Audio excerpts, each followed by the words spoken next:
दोस्तों, भारत का इतिहास ना जाने कितने रहस्यों से भरा है।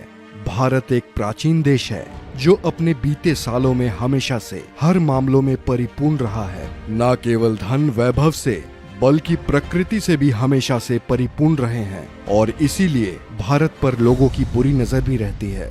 उसी समय यूरोप के लोग पूरी दुनिया में व्यापार करना चाहते थे। भारत में व्यापार करने के लिए उन्हें समुद्री मार्गों का पता नहीं था। उस समय अरब के लोग भारत के रास्तों को जानते थे, लेकिन उन्होंने यूरोप के लोगों को मार्गों के बारे में नहीं बताया। वास्को दी गामा पहले शख्स थे जिन्होंने भारत के समुद्री मार्गों को खोज निकाला था। कोलंबस भी भारत को खोजने गए थे, लेकिन अमेरिका जा पहुंचे। हालांकि आजकल पढ़ाया जाता है कि भारत के समुद्री मार्गों की वास्को दी गामा ने खोज की थी। सचमुच यह हद दर्जे की मूर्खता है कि भारतीय बच्चों को यह पढ़ाया जा रहा है कि वास्को दी गामा ने भारत की खोज की। पढ़ाया यह जाना चाहिए कि वास्को दी गामा ने यूरोप को पहली बार भारत तक पहुंचने का समुद्री मार्ग बताया। दरअसल पहले यूरोपी देशों के लिए भारत एक पहेली जैसा था। यूरोप अरब के देशों से मसाले, मिर्च आदि खरीदता था, लेकिन अरब देश के कारोबारी उन्हें ये नहीं बताते थे कि यह मसाले वह पैदा किस जगह करते हैं। यूरोपीय इस बात को समझ चुके थे कि अरब कारोबारी उनसे जरूर कुछ छुपा रहे हैं। ये कारोबारी अरब के उस पार पूर्वी देशों से ज्यादा परिचित नहीं थे। जहां तक सवाल भारत का है, तो इसके एक और हिमालय की ऐसी श्रृंखलाएं हैं जिसे पार करना उस दौर में असंभव ही था। भारत के दूसरी ओर 3 ओर से भारत को समुद्र ने घेर रखा था। ऐसे में यूरोप वासियों के लिए भारत पहुंचने के लिए 3 रास्ते थे। पहला, रशिया पार करके चीन होते हुए बर्मा में पहुंचकर भारत में आना, जो कि अनुमान से कहीं ज्यादा लंबा और जोखिम भरा था। दूसरा रास्ता था अरब और ईरान को पार करके भारत पहुंचना, लेकिन यह रास्ता अरब के लोग इस्तेमाल करते थे और वे किसी अन्य को अंदर घुसने नहीं देते थे। तीसरा रास्ता समुद्र का था, जिसमें चुनौती देने वाला सिर्फ समुद्र ही था। वास्को दी गामा एक पुर्तगाली नागरिक था जो पेशे से एक नाविक था। इसका जन्म 1460 ईस्वी में पुर्तगाल के साइनस में माना जाता है। उस समय में अरब के लोग यूरोप में मसाला बेचा करते थे जो वो भारत से लाते थे। यूरोप में इन मसालों की मांग बहुत ज्यादा थी, इसीलिए यूरोप के लोग भारत जाकर मसाले लाना चाहते थे, लेकिन उनके लिए भारत जाने का रास्ता दुर्गम भरा था। उन्हें भारत जाने के लिए ईरान, अफगानिस्तान होकर जाना पड़ता था, जो काफी खर्चीला और कठिन रास्ता था। उन्हें ऐसे मार्ग की आवश्यकता थी जो भारत कम समय में ले जाए। ऐसा मार्ग केवल समुद्र के जरिए ही संभव था। वास्को दी गामा ने भारत के इन रास्तों की खोज करने की ठानी और इस ऐतिहासिक सफर पर निकल पड़े। वर्ष 8 जुलाई 1497 में वास्को दी गामा ने अपने साथियों के साथ भारत की खोज के लिए रवाना हुए।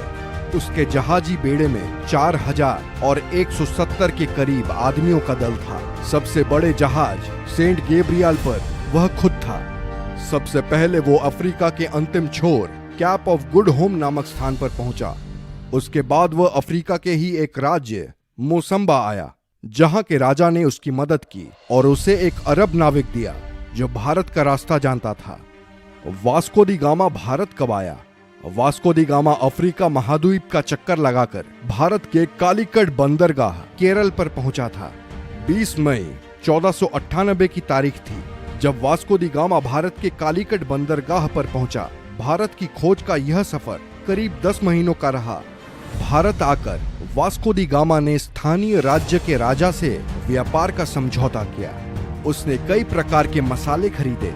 भारत से पुर्तगाल आने के दौरान समुद्री तूफान से उसके जहाजी बेड़े को नुकसान पहुंचा और उसके दल के कई लोग मारे गए। पुर्तगाल लौटने पर उसका भव्य स्वागत किया गया। अगली बार भारत आने पर उसने कालीकट के राज्य पर आक्रमण कर दिया और कत्लेआम लूटपाट की। वास्को दी गामा ने यूरोप के लुटेरों, शासकों और व्यापारियों के लिए एक रास्ता बना दिया था। इसके बाद भारत पर कब्जा जमाने के लिए यूरोप के कई व्यापारी और राज्यों ने कोशिश की और समय समय पर वे आए और उन्होंने भारत के केरल राज्य के लोगों के धर्म बदलने में महत्वपूर्ण भूमिका निभाई। पुर्तगालियों की वजह से ब्रिटिश लोग भी यहाँ आने लगे। अंततः 1615 ईस्वी में यह क्षेत्र ब्रिटिश अधिकार में आया। 1698 ईस्वी में यहाँ फ्रांसीसी बस्तियां बसी। फ्रांस और ब्रिटेन के बीच के युद्ध के काल में इस क्षेत्र की सत्ता बदलती रही। 1503 में वास्को पुर्तगाल लौट गए और 20 साल वहां रहने के बाद वह भारत वापस चले गए। 24 मई 1524 को वास्को दी गामा की मृत्यु हो गई। लिस्बन में वास्को के नाम का स्मारक है। इसी जगह से उन्होंने भारत की यात्रा शुरू की थी।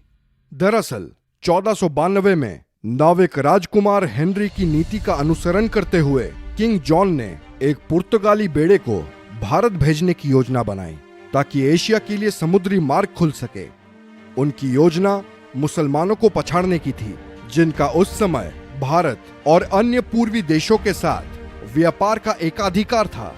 एस्टावोडी गामा को इस अभियान के नेतृत्व के लिए चुना गया, लेकिन उनकी मृत्यु के बाद वास्को द गामा ने उनका स्थान लिया। ये कहना कि भारत की खोज कब हुई महज एक बेतुका सवाल है। भारत किसी की खोज का मोहताज नहीं है। इस देश का इतिहास कुछ हजार या लाख नहीं, करोड़ों साल पुराना है। वैसे आप लोगों को क्या लगता है, क्या भारत की खोज का श्रेय एक व्यक्ति को देना सही है? अपने व्यूज हमें कमेंट सेक्शन में बताएं। वीडियो अच्छी लगी हो तो लाइक करें, शेयर करें और ऐसे ही अमेजिंग वीडियोस के लिए हमारे चैनल को सब्सक्राइब करें।